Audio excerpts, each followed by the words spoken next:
हमारा किसान एक्सपोर्ट करना चाहता है, लेकिन उनको नॉलेज कम रहने के कारण वो लोकल ही अपना जो प्रोडक्ट है, जो ही माल रहता है, वो सस्ते भाव में बेच देते हैं, लेकिन उनको ज्यादा प्रॉफिट भी नहीं होता है। लेकिन दोस्तों, आज के वीडियो में मैं बताने वाला हूँ कि आप अगर किसान हैं, आपके खेत में जो प्रोडक्ट है उसको कैसे एक्सपोर्ट कर सकते हो। इसके बारे में स्टेप बाय स्टेप मैं पूरा इसमें प्रोसेस बताने वाला हूँ। तो चलो दोस्तों, स्वागत है यूट्यूब चैनल में आपके। मैं शाम, आज का वीडियो में मैं स्पेशली आज बताने वाला हूँ कि पोटैटो को कैसे एक्सपोर्ट किया जाता है, जो इसको कहते हैं आलू। आलू को कैसे एक्सपोर्ट करके हमारा किसान भाई भी कैसे इसमें प्रॉफिट कमा सकते हैं। उनको लोकल बेचने की जरूरत नहीं है। एक अच्छा सा ट्रेडर देख लो, एक अच्छा सा सीएचए देख लो, और उनके थ्रू से आप एक्सपोर्ट करके अच्छा प्रॉफिट कमाओ। आपको लोकल बेचने की जरूरत नहीं है। तो एक्सपोर्ट करने के लिए आपको कौन से डॉक्यूमेंट लगने वाला है, इसमें प्रॉफिट मार्जिन कितनी रहती है, और कौन से कंट्री को आप एक्सपोर्ट कर सकते हो जो आलू, तो इसके बारे में मैं बताने वाला हूँ। तो चलो दोस्तों, वीडियो को शुरुआत करते हैं। दोस्तों, आपके मन में सवाल होगा कि आलू को एक्सपोर्ट करने पे इंडिया ने बैन तो नहीं रखा है। दोस्तों, इस पे कोई बैन नहीं है, इस पे आप आसानी से एक्सपोर्ट कर सकते हो। गवर्नमेंट भी आपको कहती है कि आप एक्सपोर्ट करो, एक्सपोर्ट करके आप लाखों को कमाओ, ये गवर्नमेंट का भी कहना रहता है। दोस्तों, इस पे कोई बैन नहीं है, इसमें आपको गवर्नमेंट सहूलियत भी देती है कि आपको इस पे कोई ड्यूटी भी नहीं लगती है। जब आप एक्सपोर्ट करते हो तो आपको कोई ड्यूटी पेड करने की जरूरत नहीं थी, जीरो ड्यूटी रहता है। और दोस्तों, जब आप शिपिंग बिल फाइल करना रहता है, जो आपका सीएचए है वो आपको पूछेगा, तो उसके लिए आपको सीएचए जब पूछता है तो उसमें डॉक्यूमेंटेशन भी लगता है। डॉक्यूमेंटेशन में जब आप शिपिंग बिल फाइल करते हो तो उसको आपको एचएस कोड का इस्तेमाल करना पड़ता है, जो आलू का। तो आलू का जो एचएस कोड है वो है 070190000। एचएस कोड का इस्तेमाल करना पड़ता है, इस पे आपको कोई ड्यूटी नहीं लगती है। दोस्तों, जो इंडिया का जो बटाटा है, तो वो सबसे ज्यादा कौन से कंट्री को एक्सपोर्ट होता है? जो अपने नजदीकी जो कंट्री है वहां पे बहुत सारा एक्सपोर्ट होता है, जैसे कि भूटान, बांग्लादेश, नेपाल, इनको बहुत सारा एक्सपोर्ट होता है। यहाँ पे बहुत सारी डिमांड है। आलू को आप यहाँ से बाय रोड भी एक्सपोर्ट कर सकते हो, नजदीक रहने का लिए तुरंत भी हो जाता है। इसको ज्यादा आपको डॉक्यूमेंटेशन भी जरूरत नहीं रहती है, ये आप आसानी से एक्सपोर्ट कर सकते हो। एक सिर्फ आपको अच्छा सा सीएचए देख के उनके थ्रू से आपको करना रहता है। दोस्तों, और ऐसी कंट्री है जो सबसे ज्यादा और एक्सपोर्ट होता है आलू का, वो है Dubai, Saudi Arabia, Oman, Kuwait. यहाँ पे भी बहुत सारा इंडिया का जो आलू है वहां पे बहुत सारा एक्सपोर्ट होता है। तो आप इन कंट्री को ध्यान में देख के आप एक्सपोर्ट कर सकते हो। उसी के साथ में मलेशिया, इंडोनेशिया, वियतनाम, श्रीलंका, यहाँ पे भी बहुत सारा इंडिया का आलू एक्सपोर्ट होता है। दोस्तों, जब आप एक्सपोर्ट करते हो तो उसमें वैरायटी, क्वालिटी, ग्रेडिंग, इस पे बहुत सारा भर दिया जाता है, तब एक्सपोर्ट होता है। तो इसमें ऐसे कौन से वैरायटी के जो आलू सबसे ज्यादा इन कंट्री को एक्सपोर्ट होता है, वो है कुफरी, ज्योति, कुफरी, पुकरा, कुर्फी, बहार। इनकी बहुत सारी एक्सपोर्ट होता है इन कंट्री को। तो आपको ध्यान में रहना चाहिए आपको कौन सा कंट्री को, कौन से ग्रेडिंग का, कौन से वैरायटी का एक्सपोर्ट करना है। तो उसमें भी आता है एलाव। ये भी एलाव जाति का जो रहता है, इनका भी बहुत सारा एक्सपोर्ट इन कंट्री को होता है। तो आपको ध्यान में देख के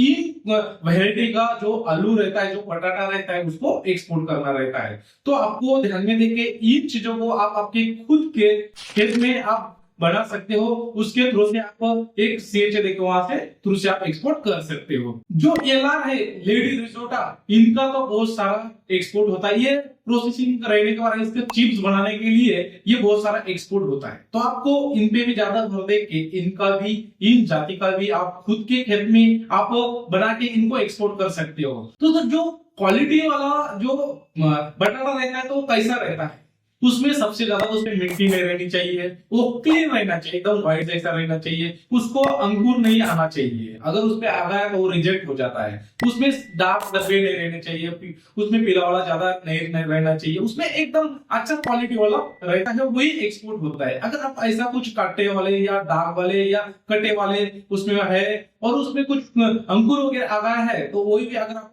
डाल देते हो तो वो गुड्स रिजेक्ट हो जाता है। तो आपको जब भी ग्रेडिंग करते हो वो निकाल देना चाहिए। जो डैग वाला, कटे वाला, जो अंकुर वाला जो रहता है वो ग्रेडिंग टाइम पे ही निकाल देना चाहिए। जो क्वालिटी वाला रहता है वही पैक करके आपको रखना चाहिए। इसलिए आपको क्वालिटी प्रोडक्ट समझ में आ जाता है। दोस्तों, जितनी क्वालिटी अच्छी उतना मार्जिन मिलता है। आपका क्वालिटी पे डिपेंड रहता है अपना प्रॉफिट मार्जिन। अगर आपकी क्वालिटी खराब रहेगी तो वहां पे शॉर्टेज कर देते हैं, तो आपका मार्जिन भी घट जाता है। दोस्तों, जब इंटरनेशनल मार्केट में जो बटाटा रहता है उनकी साइज कितनी रहती है, वो रहता है 45 mm से 60 mm का जो रहता है। उनका हर कंट्री में वो चलता है। इनका इंटरनेशनल मार्केट में बहुत सारा इनकी डिमांड है। तो आपको क्या करना चाहिए, जब भी ग्रेडिंग करते हो तभी आपको इन साइज को ध्यान में देख के वो निकाल देना चाहिए। जो 45 से 60 mm का जो रहता है, इनका ग्रेडिंग अच्छी तरह से रहना चाहिए। ये एक्सपोर्ट लाइक रहता है, इसका अलग से रख के आपको पैक करके रखना चाहिए, क्योंकि इसमें अच्छा खासा मार्जिन भी मिलता है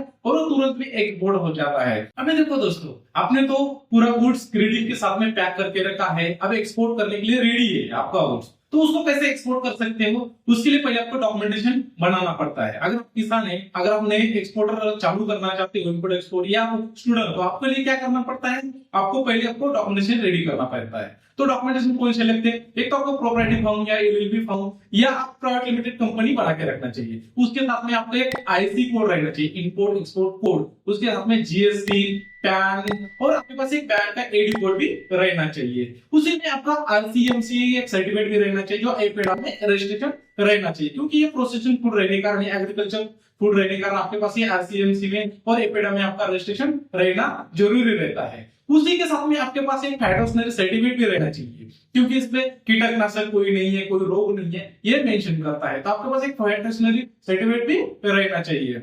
वो अब जब दोस्तों आप एक्सपोर्ट करते हो, तब आपको जो आपका जो सीएचए है वो आपको डॉक्यूमेंटेशन मांग सकता है। कौन से, वो है BL, certificate of origin, invoice, packing list, और एक आपको फाइटोसैनिटरी सर्टिफिकेट भी उसके साथ में मांग सकता है। तो दोस्तों ये डॉक्यूमेंट आपको पहले बना के रखना चाहिए। अगर आपको डॉक्यूमेंटेशन बनाने में कुछ हमारी हेल्प लगती है तो हमको आप कांटेक्ट कर सकते हो, मैं डॉक्यूमेंटेशन आपको पूरा बना के दे सकता हूँ। तो आपको जो भी प्रॉब्लम आता है जहाँ पे, हमको आप मेल करो या कांटेक्ट भी कर सकते हो। अगर आपको ट्रेडिंग करना चाहते हो, ट्रेडर ही बनना चाहते हो, तो आपके मन में सवाल होगा कि हम ये पोटैटो कहाँ से ले, आलू को हम कहाँ से खरीदी करें। तो आप किसान भाई से लेके कोल्ड स्टोरेज जो रहता है वहां में रख देना चाहिए। अगर आप खुद ही एक्सपोर्ट करना चाहते हैं, अगर आप किसान हैं, तो आपका खुद का प्रोडक्ट आप एक सीएटी के साथ में या आपके ट्रेडर के साथ में या जॉइंट वेंचर के साथ में आप वहां से थ्रू से उनसे एक्सपोर्ट कर सकते हो। दोस्तों एक्सपोर्ट जब करते हैं तो उसकी पैकेजिंग कैसे रहनी चाहिए, जो एक्सपोर्ट करने लायक जो रहती है उसका पैकेजिंग जो रहती है वो मेश बैग में होता है। जो 25 किलो या 50 किलो वाली जो मेश बैग रहती है, जो जालीदार वाली, उसका इस्तेमाल करना रहता है, क्योंकि इसमें हवा का वेंटिलेशन आना जाना रहना चाहिए। अगर वो एक जगह पे दब के रहा तो वो काला हो जाता है और उसमें हवा नहीं लगी तो वो खराब हो जाता है। इसके लिए आपको जालीदार बैग का इस्तेमाल करना रहता है। आपके मन में सवाल होगा कि एक कंटेनर कौन सा इस्तेमाल करना चाहिए जो एक्सपोर्ट करने के लिए। अगर आप नजदीकी कंट्री को एक्सपोर्ट कर रहे हो जिसका रूटीन 5 दिन या 7 दिन का है, तो आप ड्राई कंटेनर का इस्तेमाल कर सकते हो। जो 20 फीट या 40 फीट वाला जो ही है उनका इस्तेमाल कर सकते हो। अगर आपका ज्यादा रूटीन बढ़ता है तो आपको उनको रिफर कंटेनर का इस्तेमाल करना चाहिए, क्योंकि ज्यादा दिन कंटेनर में अगर पटाटा रहा तो वो खराब होने के बहुत चांसेस रहते हैं। लेकिन इसलिए आपको क्या करना चाहिए, जो रिफर कंटेनर जो रहता है उसका इस्तेमाल करना चाहिए, क्योंकि इसमें टेम्परेचर मेंटेन रहता है और गुड्स भी खराब नहीं होता है। जब आप रिफर कंटेनर का इस्तेमाल करते हो तो उसका टेम्परेचर सेट किया जाता है, वो कितने में रहना चाहिए, जो 7 सेल्सियस से 9 सेल्सियस के बीच में रहना चाहिए। जो उसकी ह्यूमिडिटी जो रहती है वो 85 से 90 ये वहां तक रहनी चाहिए। अगर उससे ज्यादा कम ज्यादा हुआ तो गुड्स खराब होने के बहुत चांसेस रहते हैं। जब भी आप एक्सपोर्ट करते हो, जो रिफर कंटेनर का इस्तेमाल करते हो, तब ये सेटिंग उसको पहले ही करके रखना चाहिए। आपने डैमेज का नाम तो सुना होगा, बहुत सारे नए जो ट्रेडर रहता है, जो नए इंपोर्ट एक्सपोर्ट शुरू करना चाहता है, वो बहुत सारे डरते हैं। डैमेज क्या रहता है, जो फ्री ट्रेड देती है शिपिंग लेन, आपको 7 दिन या 14 दिन आपका कंटेनर पोर्ट पे पड़ा है, इसके अगर ज्यादा वहां पे पड़ा है तो आपको वहां पे डैमेज लग सकता है। तो शिपिंग लाइन आपको क्या करना चाहिए, 14 दिन या 21 दिन का आपको फ्री टाइम लेना चाहिए। अगर आपको शिपिंग लाइन देती है 7 दिन 14 दिन तो आपको पेनल्टी उसमें लग सकती है, बहुत सारा उसमें डैमेज आपको लग सकता है। इसके लिए आपको क्या करना पड़ता है, आपका जो ही सीएचओ जो रहता है उनको आपको पूरा डॉक्यूमेंटेशन रेडी करके उनके पास देना चाहिए। जैसे ही आपका कंटेनर आईसीडी में आपको सीएफएस में आ जाता है, वो कस्टम क्लियरेंस करके वो कंटेनर तुरंत आपके शिप पे एक्सपोर्ट कर देता है। आपके मन में सवाल हो कि हम अगर एक्सपोर्ट करना चाहते हैं लेकिन हमारे पास बायर नहीं, तो हम कहां से ले। तो दोस्तों बायर को कहां मिलेगा, आप ऐसे पोर्टल अवेलेबल है, जैसे कि एपेडा में आपका रजिस्ट्रेशन है तो एपेडा में आप जो एक्टिव बायर जो रहता है, जो बटाटा का इंपोर्ट कर रहा है उनकी आप लिस्ट निकाल सकते हो, वहां से लिस्ट लेके आप वहां से चॉइस कर सकते हैं कि आपको किसको कांटेक्ट करना है। वहां पे बहुत सारे बायर आपको एपेडा के वेबसाइट पे मिल जाएंगे। उसी के साथ में ऐसे पोर्टल है जैसे कि B2B है, इंडियन ट्रेड है, इंडिया मार्ट है, अलीबाबा पोर्टल है, ये इन वेबसाइट पे भी बहुत सारा बायर आपको मिलता है। तो दोस्तों इसमें और है वो है इंडियन एम्बेसी। अगर इंडियन एम्बेसी को मेल करके आप कैसे ले सकते हो, जो सबसे ज्यादा इंपोर्ट बटाटा का कर रहा है उनकी आप लिस्ट ले सकते हो। इंडियन एम्बेसी को मेल करके वहां से भी बायर की लिस्ट मंगा सकते हो। तो दोस्तों ये इसमें कुछ फ्रॉड भी होता है। जब आप बायर सेलेक्ट करते हो तो आपको फ्रॉड बायर से बचने के लिए आपको कहां चेक करना चाहिए, जो ECGC जो रहता है वेबसाइट, वहां पे जाके आप वहां से बायर का क्रेडिट रिपोर्ट चेक करना चाहिए। उनका क्रेडिट रिपोर्ट अगर अच्छा है तो वो आप वही बायर सेलेक्ट करना चाहिए। अगर ऐसे फ्रॉड बायर बहुत मिलते हैं इन पोर्टल पे, इसलिए आप ECGC में आप इंश्योरेंस भी निकाल के रखना चाहिए। अगर कोई बायर आपसे फ्रॉड करके अगर कोई भाग जाता है तो आपको ECGC की तरफ कुछ उसमें रिफंड भी आपको क्लेम हो जाता है। तो दोस्तों इसलिए फ्रॉड बायर कैसा करता है, वो करता है आपको मार्केट से ज्यादा अगर रेट दे रहा है और कम रेट में भी ले रहा है या ज्यादा रेट में भी ले रहा है तो समझ लो वो फ्रॉड करने के चक्कर में है। तो मार्केट से ज्यादा कोई भी रेट में लेने को तैयार है तो फ्रॉड ही करता है। तो आपको ध्यान में रहना चाहिए जब भी आप बायर सेलेक्ट करते हो तो पहले उसका ECGC क्रेडिट रिपोर्ट चेक करना चाहिए। दोस्तों आपके मन में सवाल होगा आप बायर से पेमेंट कैसे लेना चाहिए, किसमें लेना चाहिए। सबसे ज्यादा सेफ पेमेंट जो है दोस्तों वो एडवांस पेमेंट है।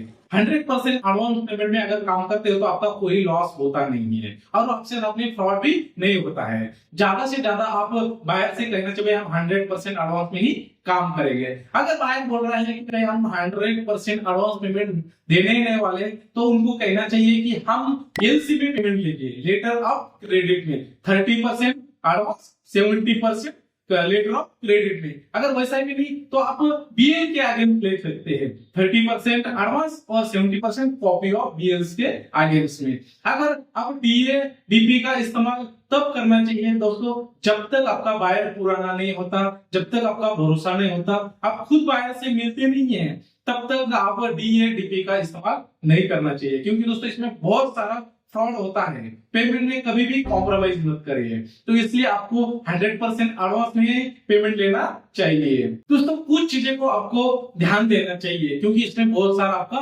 नुकसान कर देता है। छोटी छोटी चीजें में गलती अगर हो गई तो आपका लाखों का नुकसान हो जाता है। जैसे कि अगर आप बटाटा एक्सपोर्ट कर रहे हैं तो आपको गीला बटाटा उसमें जो रहता है वो एक्सपोर्ट नहीं होना चाहिए, वो पैक नहीं होना चाहिए। अगर गीला आलू गोनी में पैक हो गया तो वो खराब हो जाता है। उसको पहले क्या करना चाहिए, उसको पहले जब भी आप निकालते हो तो उसको सुखाना चाहिए। अगर सुखा के उसका जो भी कवरिंग रहता है वो कड़क होने के बाद में ही एक्सपोर्ट करना चाहिए। अगर गीला आलू एक्सपोर्ट कर देते हो तो वो पूरा गुड्स को खराब कर देता है, इसलिए आपका लाखों का नुकसान हो जाता है। आपके मन में सवाल होगा कि आलू पे कितना प्रॉफिट मार्जिन मिलता है। दोस्तों इसमें अगर बल्क में अगर आप एक्सपोर्ट करते हो तो आपको इसमें अच्छा खासा प्रॉफिट मिलता है। इसमें आपको पर केजी आपको 2 रुपए से 5 रुपए तक इसमें आपको प्रॉफिट मिलता है। तो दोस्तों कंटेनर में आलू बैठता है 28 टन, तो आपको हिसाब लगा सकता है कि इसमें आपको कितना प्रॉफिट मिल सकता है।